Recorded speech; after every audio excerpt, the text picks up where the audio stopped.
हमारे channel haunting tube को subscribe करें और बेल आइकॉन दबाएं लेटेस्ट अपडेट्स पाने के लिए। दोस्तों, हाल ही में मैंने द लॉज नाम की एक मूवी देखी है और ये एक साइकोलॉजिकल हॉरर फिल्म है। द लॉज को वेरोनिका फ्रेंच और सेवेरिन फियाला ने डायरेक्ट किया है और ये फिल्म सन 2019 में रिलीज हुई थी। इस फिल्म को IMDb पे मिले हैं 6.1 स्टार्स आउट ऑफ 10। रॉटन टोमेटोज पे इट्स 74% फ्रेश और इस मूवी की मेटाक्रिटिक स्कोर है 64 आउट ऑफ 100। तो आज के इस वीडियो में हम और आप मिलकर द लॉज मूवी की कहानी को ब्रीफली जानते हुए इस फिल्म से रिलेटेड कुछ थियरीज को भी डिस्कस करेंगे। So now with that said, let's roll the intro.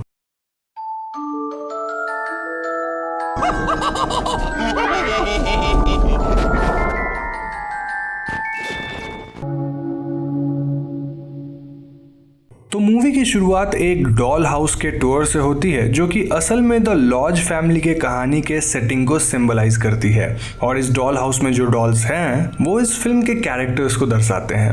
खैर, अब सीन शिफ्ट होकर मदर मेरी के एक पिक्चर को दिखाता है और फिर सीन एक टेबल पे रखे लोडेड गन को दिखाता है और इन दोनों सीन्स का मूवी में क्या सिग्निफिकेंस है वो हमें कहानी में आगे पता चलेगा।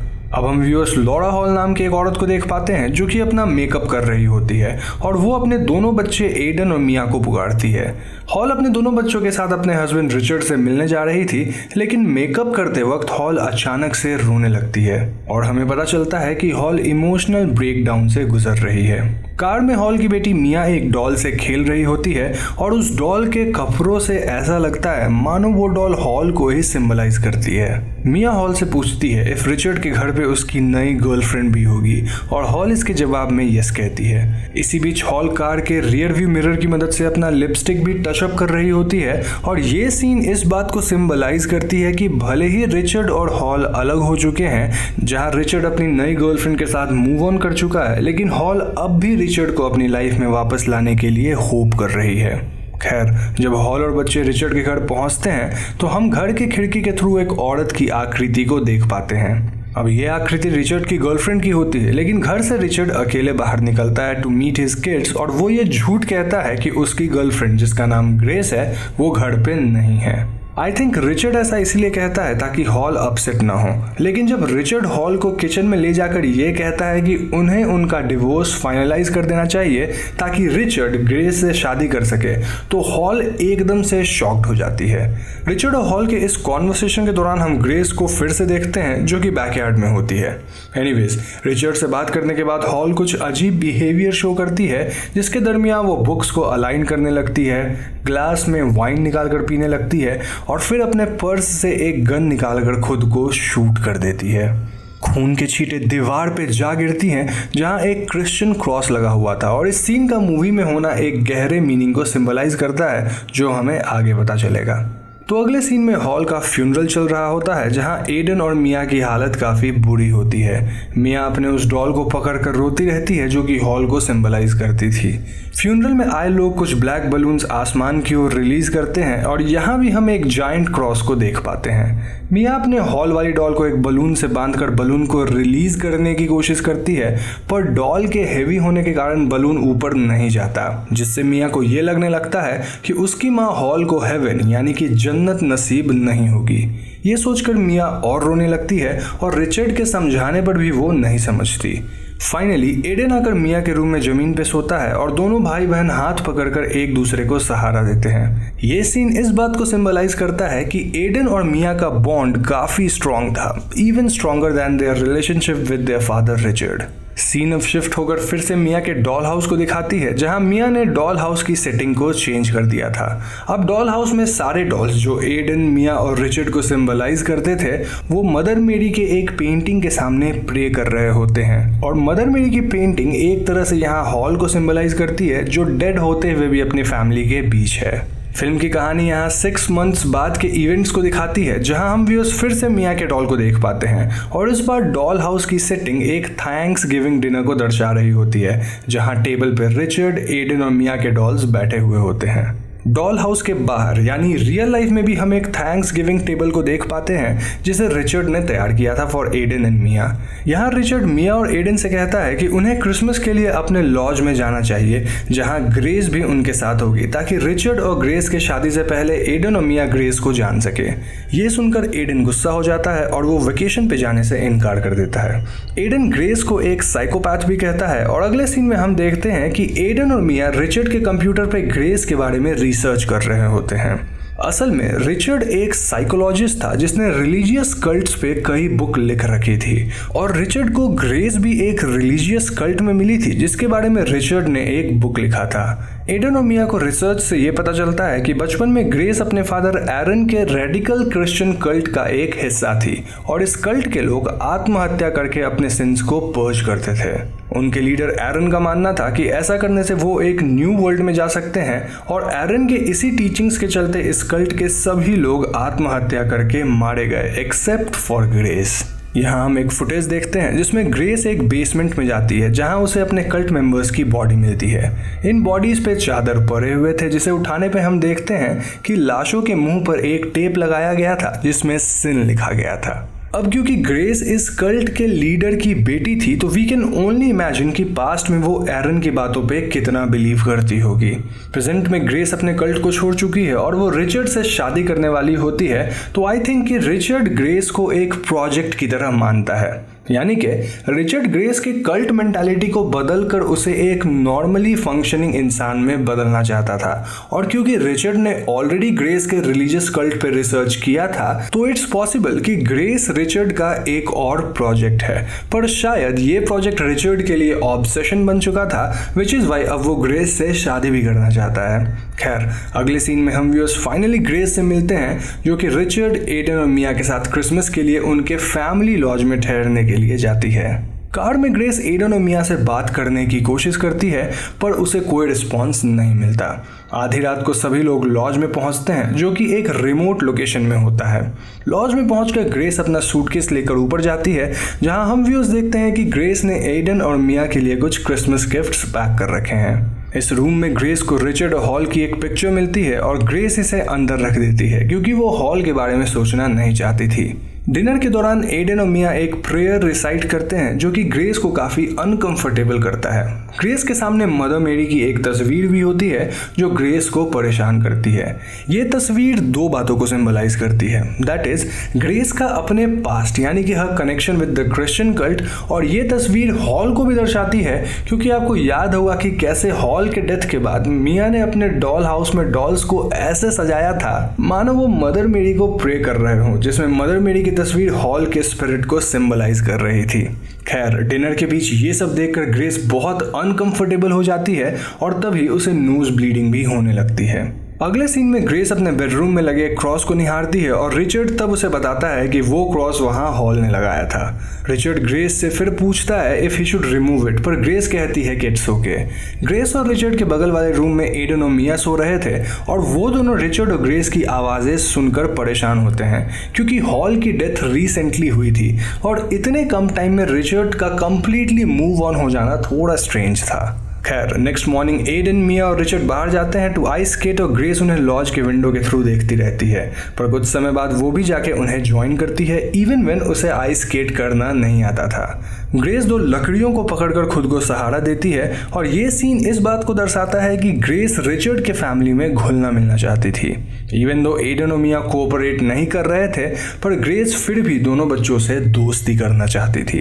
एनीवेज, रिचर्ड ग्रेस को देखता है और वो बच्चों से ग्रेस की मदद करने को कहता है, पर जब एडन और मिया ग्रेस को हॉल का कैप पहने देखते हैं तो वो दोनों गुस्सा हो जाते हैं। मिया ग्रेस से वो कैप ले जाती है और हम देखते हैं कि मिया की हॉल वाली डॉल भी ठीक वैसे ही एक रेड कैप पहनी हुई थी।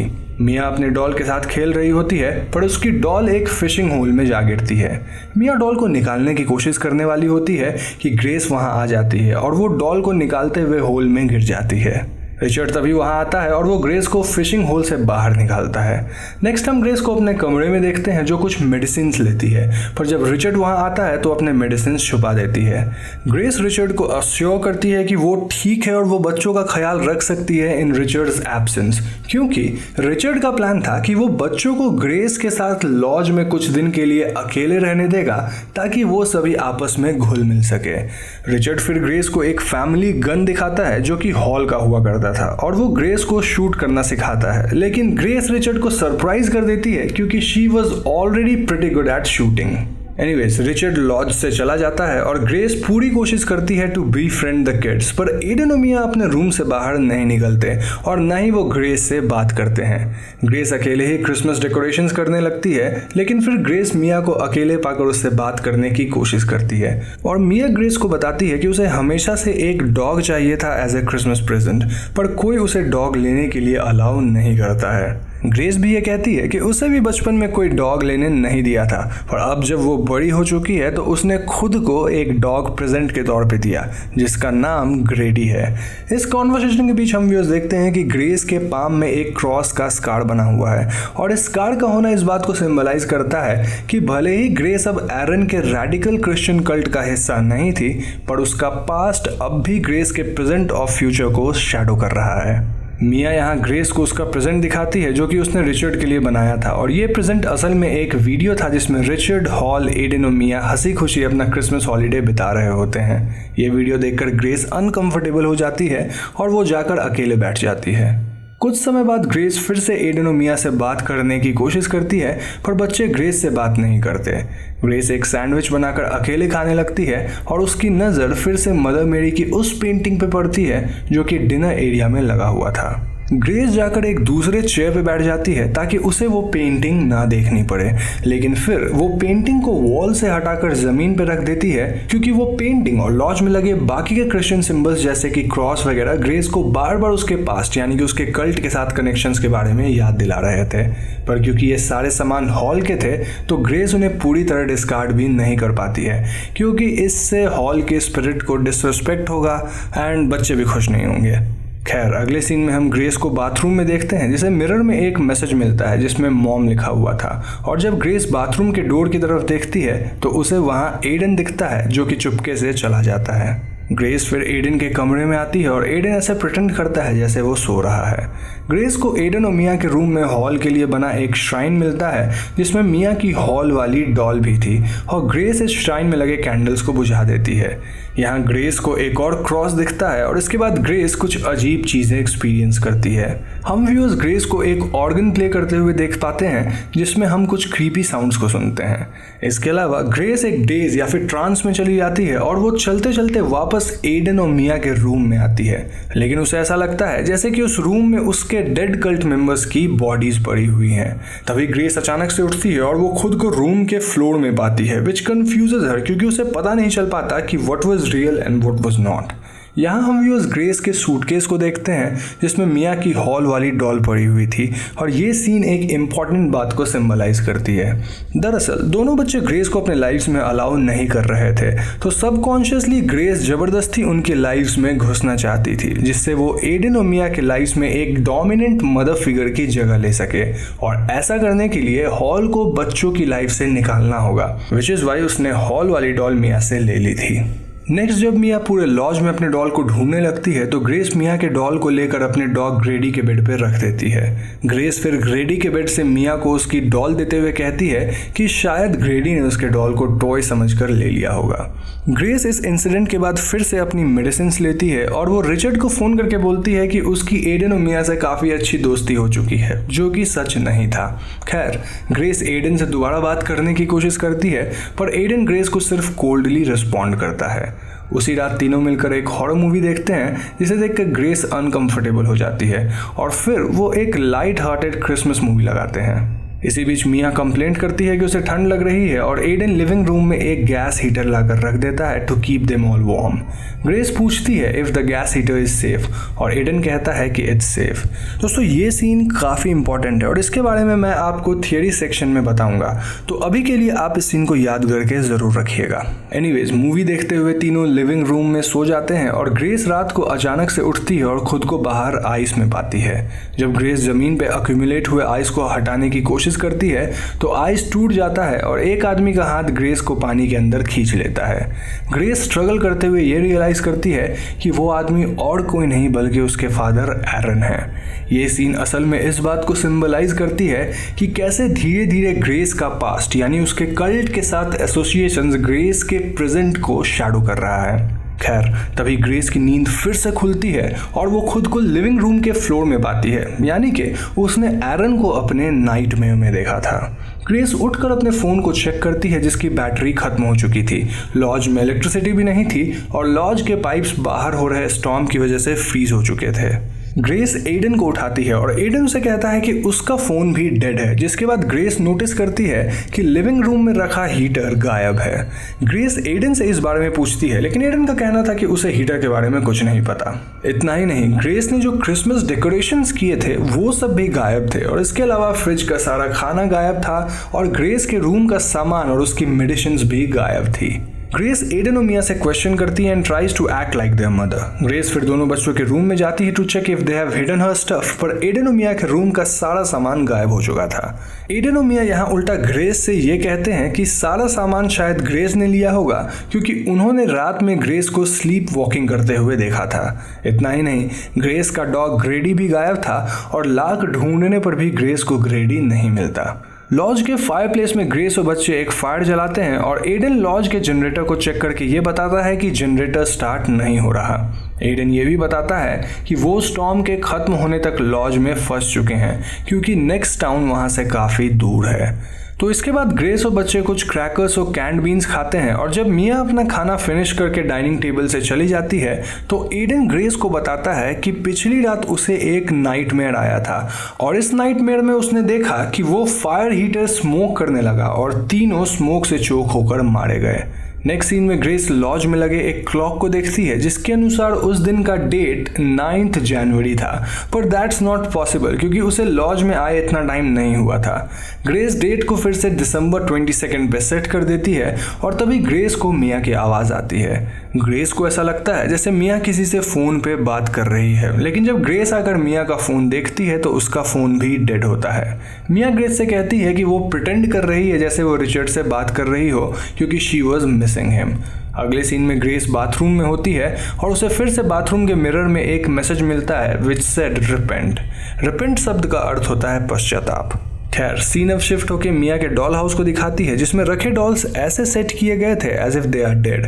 नेक्स्ट हम ग्रेस को एक ट्यून रिसाइट करते हुए देखते हैं जो उसके कल्ट में रिसाइट किया जाता था और ये सीन इस बात को दर्शाता है कि ग्रेस फाइनली अपना दिमागी संतुलन खो रही है। ग्रेस विंडो के बाहर देखती है तो उसे ढेर सारे स्नो एंजल्स जमीन पे बने दिखते हैं जो उसके कल्ट के डेड मेंबर्स को दर्शाते हैं। ग्रेस को एरन का वॉइस सुनाई देने लगता है जो कि ग्रेस को रिपेंट करने के लिए कहता है। ग्रेस फिर जाकर रिचर्ड के दिखाए गए गन को बाहर निकालती है and all the while grace को एरन उसके कल्ट मेंबर के वॉइसेस सुनाई देते रहते हैं। ग्रेस गन को लेकर बेसमेंट में जाती है जहां उसे ऐसा लगता है कि उसके कल्ट मेंबर्स की डेड बॉडीज पड़ी हुई है। ग्रेस एक बॉडी के पास जाती है और वो बॉडी पर से चद्दर उठाती है जिसके नीचे ग्रेस को एडन की बॉडी मिलती है और एडन के मुंह पर एक टेप लगा हुआ था जिसमें सिन लिखा था। तभी ग्रेस को एडन की आवाज़ सुनाई देती है और ग्रेस अपने विजन से बाहर आती है। ग्रेस एडन को अपने सामने पाती है लेकिन वो अब भी एक डेज में होती है और जब मिया और एडन ग्रेस को उसके डेज से निकालने की कोशिश करते हैं तो ग्रेस मिया पर रिफ्लेक्सिवली हाथ उठा देती है। Now this was too much, पर इस सब के बाद भी ग्रेस डेज में ही होती है और हम देखते हैं कि उसने अपने हाथों में एक गन पकड़ रखा है। जब ग्रेस फाइनली डेज से बाहर निकलती है तो वो वहाँ से जाने की तैयारी करती है क्योंकि अपने मेड्स के बिना ग्रेस अपनी मेंटल स्टेबिलिटी खो रही थी। एडन और मिया ग्रेस के साथ जाने से इनकार करते हैं क्योंकि स्टॉर्म में बाहर जाना डेंजरस होगा। ग्रेस अकेले ही तूफान में बाहर जाती है और चलते चलते वो अजीब क्रॉस शेप्ड बिल्डिंग के पास पहुंचती है जिसके अंदर ग्रेस को एरन दिखता है। ग्रेस बिल्डिंग के अंदर जाने की कोशिश करती है पर कोई डोर नहीं खोलता, जिसके बाद ग्रेस स्नो स्टॉर्म में भटकती रहती है। तभी ग्रेस को स्नो में कुछ फुटप्रिंट्स दिखाई देते हैं जो कि असल में उसी के होते हैं और इन फुटप्रिंट्स को फॉलो करके वो फिर से लॉज में आ पहुंचती है। ग्रेस रोने लगती है और उसे फिर से नोज ब्लीडिंग होने लगता है। लॉज के बाहर ग्रेस को कुछ फ्लावर्स मिलते हैं और जब ग्रेस उस जगह को खोदने लगती है तो वहाँ उसे कुछ कैंडल्स और एक फोटो मिलता है। ग्रेस लॉज के अंदर जाती है जहां उसकी हालत बिगड़ने लगती है। तभी एडन ग्रेस के पास लॉज से बाहर मिले फोटो को लेकर आता है और वो ग्रेस से उसके बारे में पूछता है। असल में ये फोटो एडन और मिया का था जिसमें लिखा था इन लविंग मेमोरी, और ऐसा कोई तभी करता है जब किसी की मौत हो जाती है। एडन ग्रेस से कहता है कि मे बी वो सब मर चुके हैं और ग्रेस कहती है कि इट्स नॉट पॉसिबल। इसके जवाब में एडन ग्रेस को कन्विंस करते हुए ये कहता है कि शायद वो सब मर चुके हैं और अब पर्गेटरी में फंसे हुए हैं, विच इज़ वाई उनके साथ लॉज में ये सारे अजीब इंसिडेंट्स हो रहे हैं। यहाँ जिन्हें पर्गेटरी और पुर्गेटरी के बारे में नहीं पता उन्हें मैं अपनी 9 सर्कल्स ऑफ हेल वाली वीडियो सीरीज रिकमेंड करूंगा। खैर, ग्रेस इस इंसिडेंट के बाद अपने रूम वाले क्रॉस को वापस वॉल में लगा देती है और ये वही क्रॉस है जिसे उसने निकाल दिया था। अब ग्रेस को एडन की आवाज़ सुनाई देने लगती है जो ग्रेस को रिपेंट करने के लिए कहता रहता है। ग्रेस एडन और मिया को प्रे करते हुए पाती है और उनके टेबल के पास एक ऑबिचुरी पड़ा हुआ था जिसके अनुसार एडन, मिया और ग्रेस ऑलरेडी मर चुके हैं। ग्रेस गुस्से में इस ऑबिचुरी को फाड़ देती है पर तभी मिया की आवाज़ सुनकर ग्रेस उसके पास जाती है और देखती है कि एडन खुद को फांसी लगा चुका है, पर सरप्राइजिंगली एडन जिंदा होता है और वो ग्रेस से कहता है कि वो मर ही नहीं सकते क्योंकि वो सभी लोग ऑलरेडी मर चुके हैं। एडन ग्रेस को बताता है कि उन्हें अपने सोल्स को पर्ज करना होगा ताकि वो हेवन में जा सके। ग्रेस अब मदर मेरी के पेंटिंग के पास जाकर प्रे करती है और दूसरी तरफ हम व्यूअर्स देखते हैं कि एडन ने जिस रोप से खुद को फांसी लगाया था वो असल में एक हार्नेस था और ग्रेस को जो एरन की आवाज़ें सुनाई दे रही थी वो एक रिकॉर्ड प्लेयर से आ रही थी। जी हाँ दोस्तों, ये सब एडन और मिया ने जानबूझकर सेट किया था ताकि वो ग्रेस से रिवेंज ले सके, क्योंकि उनका मानना था कि उनकी माँ हॉल ने ग्रेस के कारण ही सुसाइड किया था। यानी कि इस लॉज में कोई मरा नहीं है और ये जितनी भी अजीब इंसिडेंट्स हो रही थी ये सब एडन और मिया की एक सेटअप थी। तो इसके बाद हम ग्रेस को लॉज में बाहर देखते हैं जो कि अपने घुटनों पे चल रही थी और गॉड से फॉरगिवनेस मांग रही थी। तभी ग्रेस को वहाँ स्नो में ग्रेडी की फ्रोजन बॉडी मिलती है और जब मिया ग्रेडी की बॉडी देखती है तो वो घबरा जाती है। मिया आकर ग्रेस से कहती है कि ये उसकी गलती थी जो उसने डोर को खुला छोड़ दिया था, जिसकी वजह से ग्रेडी लॉज से बाहर चला गया।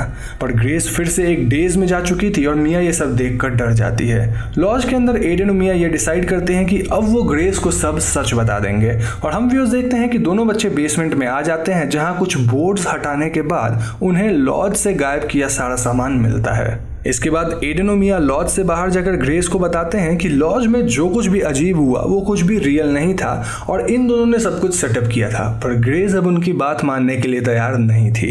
ये दोनों बच्चे ग्रेस को लॉज के अंदर लाने की बहुत कोशिश करते हैं लेकिन ग्रेस अब पूरी तरह से मेंटली टूट चुकी थी। ग्रेस अब सचमुच ये बिलीव कर रही थी कि वो मर के पर्गेटरी में फंसी हुई है और वो बच्चों से ये कहती है कि अर्थ में सभी सिनर्स हैं। एडन अब मिया से उसका फोन मांगता है पर मिया कहती है कि वो एक्चुअली में छुप छुप कर रिचर्ड से काफी बात करती थी और इसीलिए उसका फोन भी अब डेड हो चुका है। ग्रेस अब पूरी तरह से अपने कल्ट मेंटालिटी में आ चुकी थी और वो जाके सेल्फ फ्लैजिलेशन करती है और खुद को गर्म कोयले की मदद से पनिश करती है। ग्रेस की चीखें सुनकर एडन और मिया डर जाते हैं और वो दोनों लॉज के एटिक में छुप जाते हैं। दूसरी तरफ हम व्यूअर्स रिचर्ड को अपने घर में देखते हैं जिसे मिया का डॉल हाउस दिखता है और वो उसमें एक डॉल को फांसी लगा हुआ अवस्था में देखता है, जिसके बाद वो तुरंत ही लॉज के लिए निकल जाता है। रिचर्ड ग्रेस को कांटेक्ट करने की कोशिश करता है but he was unable to connect और वो एक मैसेज छोड़ जाता है जिसके हिसाब से वो लॉज तक 5 से 6 घंटे में पहुंच जाएगा। इस सीन से हम व्यूअर्स को पता चलता है कि एडन और मिया ने अपनी सारी प्लानिंग लॉज में आने से पहले ही कर ली थी और उन्होंने मिया के डॉल हाउस और डॉल्स की मदद से ये सब प्लान किया था। इसीलिए इस मूवी में डॉल हाउस को बार बार दिखाया गया है to show its significance. Meanwhile Mia attic से बाहर निकलने के लिए मजबूर हो जाती है क्योंकि उसे बाथरूम जाना था और मिया को वहां ग्रेस मिल जाती है। ग्रेस को देखकर मिया घबराहट में अपनी हॉल वाली डॉल नीचे गिरा देती है और ग्रेस उसे उठाकर अपने साथ ले आती है। ग्रेस मिया के पीछे पीछे एडन के पास एटिक में पहुंचती है और वो मिया की हॉल वाली डॉल जलाने लगती है। ग्रेस कहती है कि मिया को अपनी डॉल सैक्रिफाइस करनी होगी, पर तभी एडन ग्रेस के हाथ से डॉल पुश करके आग को बुझा देता है। इन सब के बीच रिचर्ड लॉज में आ पहुंचते हैं और वो वो ग्रेडी की फ्रोजन बॉडी देखकर डर जाते हैं। रिचर्ड ऊपर जाते हैं जहां उसे ग्रेस एक गन के साथ मिलती है और ग्रेस के पीछे दोनों बच्चे डरे हुए खड़े थे। रिचर्ड ग्रेस के हाथ से गन को लेने की कोशिश करते हैं पर ग्रेस रिचर्ड को ही शूट कर देती है।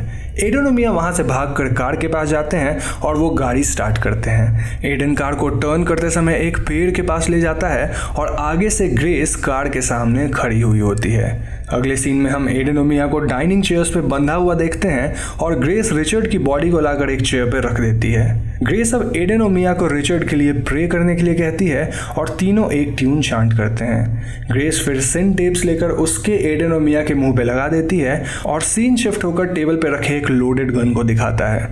मूवी यहीं पर खत्म हो जाती है। तो दोस्तों ये थी द लॉज मूवी की कहानी और अब मैं आपको इस मूवी से रिलेटेड कुछ थ्योरीज के बारे में बताऊंगा। तो सबसे पहला सवाल ये है कि आखिर एडन और मिया के साथ क्या हुआ। अब इसका आंसर हमें मूवी में डायरेक्टली तो नहीं मिलता है, लेकिन इस मूवी की एब्रप्ट और क्रिप्टिक एंडिंग ये हिंट करती है कि ग्रेस ने एडन और मिया को गोली से मार दिया और उसने खुद भी सुसाइड कर लिया। ये सब ग्रेस ने इसीलिए किया क्योंकि वो अपने कल्ट वाले फॉर्म में एकदम वापस आ चुकी थी और उसके कल्ट में यही सब सिखाया जाता था। By the end of the movie grace पूरी तरह से ये मान चुकी थी कि वो ऑलरेडी मर चुकी है और वो एक सिनर है जिसने हॉल की फैमिली को डिस्ट्रॉय कर दिया, जिसके लिए वो पर्गेटरी में फंसी हुई है।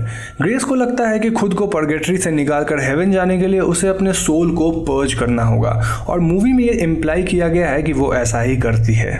अब आपको याद होगा कि मैंने कहा था कि मूवी में फायर हीटर का होना एक गहरे मीनिंग को सिंबलाइज करता है और वो है गैस लाइटिंग। अब जिनको गैस लाइटिंग शब्द का अर्थ नहीं पता उन्हें मैं बता दूं कि किसी को गैस लाइट करने का मतलब है किसी को साइकोलॉजिकली मैनिपुलेट करना, जिससे वो इंसान खुद के सैनिटी को ही डाउट करने लगे। मूवी में अपने रिवेंज के लिए एडन और मिया ने ग्रेस को इस हद तक गैस लाइट किया कि ग्रेस अपनी मेंटल स्टेबिलिटी पूरी तरह से खो देती है। इवन दो ग्रेस बार बार ये कहती रहती है कि they are not dead, Aiden और मिया ग्रेस को अपनी सैनिटी को क्वेश्चन करने पे मजबूर कर देते हैं। उस सीन में जब तीनों लिविंग रूम में फिल्म देख रहे होते हैं तो एडन ग्रेस को कोल्ड से बचने के लिए टी ला कर देता है एंड आई थिंक उसने उसी में कुछ मिलाया था जिसकी वजह से ग्रेस काफी टाइम के लिए बेहोश हो गई थी। इसी बीच एडन और मिया ने लॉज का सारा सामान गायब कर दिया और उन्होंने ग्रेस के पिल्स को भी छुपा दिया जो कि ग्रेस को स्टेबल रखने में हेल्प करते थे। इतना ही नहीं, ग्रेस को गैस लाइट करने के लिए एडन और मिया डिफरेंट तरीकों का यूज करते हैं, जैसे कि डेट्स को बदलना, प्रिटेंड करना कि वो झूठ मूठ का रिचर्ड से बात करते हैं, स्पीकर्स के थ्रू एरन के पुराने टीचिंग्स को प्ले करना इत्यादि, जिसके कारण ग्रेस इस हद तक पुश हो जाती है कि वो कंप्लीटली ब्रेक हो गई। इन शॉर्ट ये फिल्म दर्शाता है कि कैसे एक मेंटली अनस्टेबल लड़की ग्रेस अपने पास्ट को भूल जाना चाहती थी, लेकिन एडन और मिया की एक गलती से उसका हॉरिफाइंग पास्ट वापस आ गया, जिससे इस पूरे परिवार की ही मौत हो गई। तो दोस्तों ये थी मेरी कुछ theories on the movie the Lodge और मुझे उम्मीद है कि आपको ये थियरीज पसंद आई होंगी। मुझे ये मूवी काफी अच्छी लगी और रही बात रिकमेंडेशंस की तो आई वुड हाईली रिकमेंड कि आप इस फिल्म को जरूर देखें। यही वजह है कि मैंने इस फिल्म को काफी डिटेल में एक्सप्लेन किया है ताकि आप भी सारी कॉन्सेप्ट को ढंग से समझ सकें। अगर वीडियो पसंद आई हो तो इसे लाइक और शेयर जरूर करें और अगर आप ऐसी वीडियोस देखना चाहते हैं तो हमारे चैनल हॉन्टिंग ट्यूब को सब्सक्राइब करके बेल आइकॉन को जरूर दबा दीजिएगा, क्योंकि हम अपने चैनल पे ऐसे वीडियोस लाते रहते हैं। पीस।